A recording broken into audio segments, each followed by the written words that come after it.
وَإِذَا أَنْعَمْنَا عَلَى الْإِنسَانِ أَعْرَضَ وَنَأَى بِجَانِبِهِ، اور جب ہم آدمی کو اپنی نعمتوں سے نوازتے ہیں تو وہ منہ پھیر لیتا ہے اور اللہ کے راستے سے دور ہٹ جاتا ہے، کنارہ کشی اختیار کر لیتا ہے۔ یہ نیچرل ہے۔ دولت کے بعد تباہی تو میں نے دیکھی ہے جی، کیا دیندار طبقہ، کیا دنیا دار طبقہ، دولت کے بعد راہ حق کے اوپر رہنا یہ معجزے سے کم نہیں ہے، کیونکہ جب انسان کو آسائش ملتی ہے نا، پھر انسان آپ پہ سے باہر ہو جاتا ہے، خدا کو اپنی ضرورت ہی نہیں سمجھتا، کیونکہ اس کی ضرورت پیسہ پورا کر رہا ہوتا ہے، تو خدا کی ضرورت اسے نہیں رہتی۔ جب انسان تکلیف میں آتا ہے نا، پھر اللہ کی طرف مائل ہوتا ہے۔ وہ بھی سارے نہیں ہوتے، نصیب والوں کا حصہ ہے۔ کئی لوگ دوسری روش اختیار کرتے ہیں کہ وہ مایوسی کی طرف چلے جاتے ہیں کہ میرے ساتھ ہی یہ کیوں ہو گیا، اللہ نے میرا گھر ہی کیوں دیکھ لیا ان مصیبتوں کے لیے۔ یہ بھی ہو جاتا ہے، اسی کا ذکر ہے وَإِذَا مَسَّهُ الشَّرُّ كَانَ يَئُوسًا، اور جب اسے کوئی برائی پہنچتی ہے تو بالکل نا امید ہو جاتا ہے، دل چھوڑ کے بیٹھ جاتا ہے۔ بڑی حیران کن بات ہے، انسان کتنا ناشکرا ہے۔ اگر کسی شخص کو 40 سال کی عمر میں کوئی غم پہنچا ہے، وہ کہتا ہے میری تو زندگی برباد ہوگی۔ کیسے برباد ہوگی؟ 40 سال تو تم نے اچھے گزارے، وہ کیسے برباد ہو گئے؟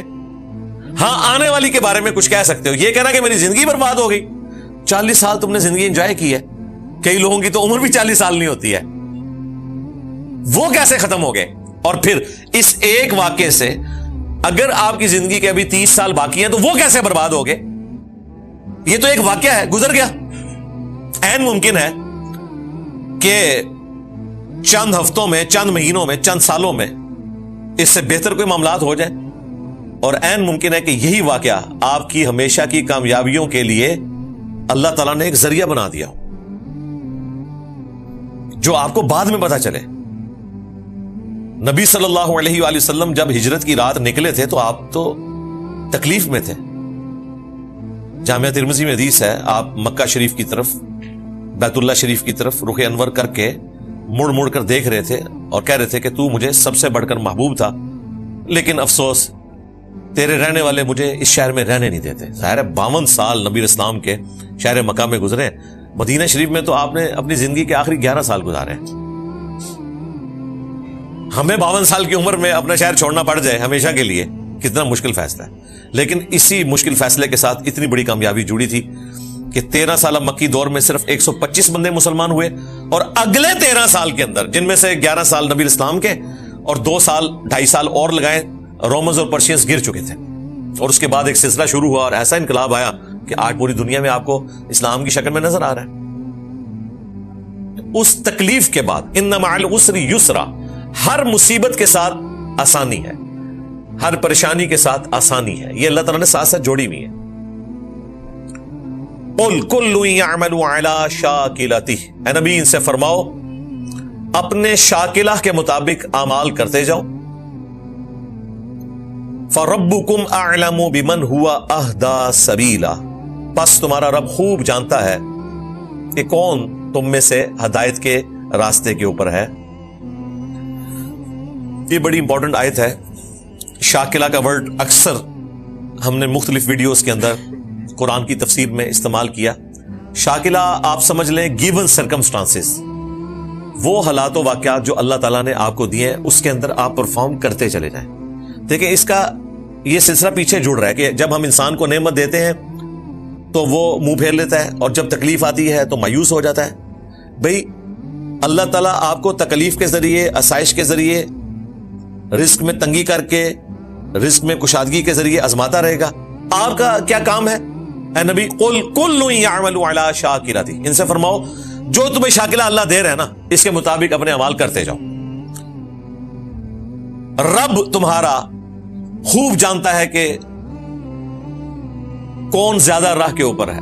وہ اللہ تعالیٰ قیامت کے دن فیصلہ کرے گا کہ کسی شخص کو کیسے حالات دیے گئے تھے، اس کے اندر اس نے کیسا پرفارم کیا۔ شاکلہ سرکمسٹانسز، حالات و واقعات، یہ اللہ نے دینے ہیں، اور ہر بندے کے یہ مختلف ہیں۔ یہ اللہ ہی ہے جو حساب رکھ سکتا ہے کہ اس شخص کو اس شاکلہ کے اگینسٹ آخرت میں کیا انعام ملنا چاہیے۔ دنیا میں آپ کورسز بناتے ہیں، ایک ہی کورس سے سب کو گزارتے ہیں، ایک جیسا سلیبس ہوتا ہے، تو فیصلہ کرنا آسان ہے، لیکن یہاں تو ہر بندے کا جو حالات و واقعات والا معاملہ ہے وہ بالکل ڈیفرنٹ ہے، عمریں تک ڈیفرنٹ ہے۔ وہ شاکلہ اللہ نے ڈیفائن کیا ہے کہ کس شخص نے کہاں پیدا ہونا ہے، اس کے ماں باپ کون ہوں گے، کس جگہ پہ پیدا ہوگا، اس کی صحت کیسی ہوگی، اس کی آنکھوں کا رنگ کیا ہوگا، اس کے ماں باپ کون ہوں گے، یہ اللہ تعالیٰ نے ڈیفائن کرتی ہے۔ انہی حالات و واقعات کے اندر اس نے اپنی پرفارمنس دینی ہے، باقی اب اللہ کی مرضی ہے کہ اس کے بارے میں کیا فیصلہ کرے۔ اسی لیے قیامت کے دن نیکیاں تولی جائیں گی، گنی نہیں جائیں گی۔ دنیا میں ہم نمبر گن کے کسی کو پاس یا فیل کرتے ہیں، لیکن قیامت والے دن اس کے اعمال کے مطابق جو فیصلہ ہونا ہے وہ تول کر ہونا ہے، گن کر نہیں ہونا۔ عین ممکن ہے کہ ایک شخص کی ایک نماز کسی دوسرے شخص کی 1000 نمازوں پہ بھاری ہو، گنتی میں وہ 1000 ہے اور اس کی ایک ہے۔ اللہ نے اسے حالات و واقعات ایسے دیے۔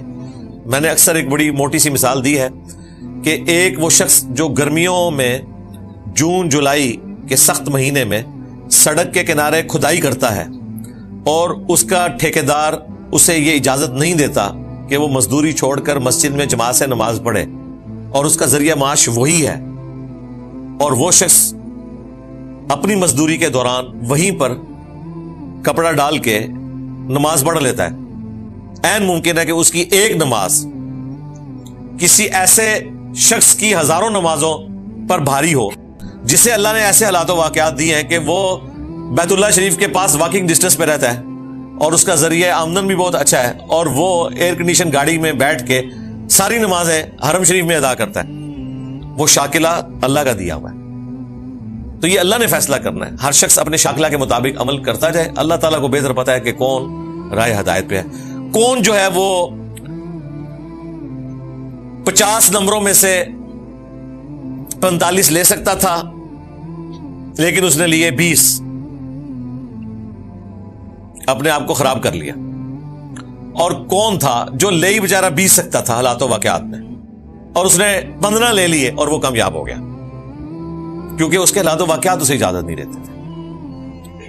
ہر ایک بندے کا معاملہ ڈیفرنٹ ہے، لیکن اس کی بنیاد پہ کوئی یہ نہ سمجھے کہ فرائض میں کوئی ٹالرنس موجود ہے، کہ جو غریب آدمی ہے تو اس نے 2 نمازیں پڑھنی ہیں اور امیر آدمی ہے تو اس نے 5 پڑھنی ہے۔ فرائض پہ کوئی کمپرومائز نہیں ہے۔ باقی جو نٹی گریٹیز ہیں، خشوع خضوع ہے، ظاہر ہے وہ ہر بندے کا معاملہ ڈیفرنٹ ہی ہوگا۔ ایک بندہ مزدور ہے، اس سے آپ ایکسپیکٹ نہ کریں کہ روزانہ اٹھ کے آخری پہر وہ تہجد کی نماز پڑھے گا یا قیام اللیل رمضان کا کرے گا۔ وہ بیچارہ پورا دن مزدوری کرتا ہے، اس کو جو اللہ نے حالات و واقعات دی ہیں اس میں وہ مشکل سے فرض پورے کر لیتا ہے، بس اس نے اپنا فرض ادا کر دیا۔ اللہ تبارک و تعالیٰ اب آخرت والے دن اس کے حالات و واقعات کے مطابق اس کے لیے فیصلہ کر دے گا۔ اللہم حاسبنا حسابا یسیرا، آمین۔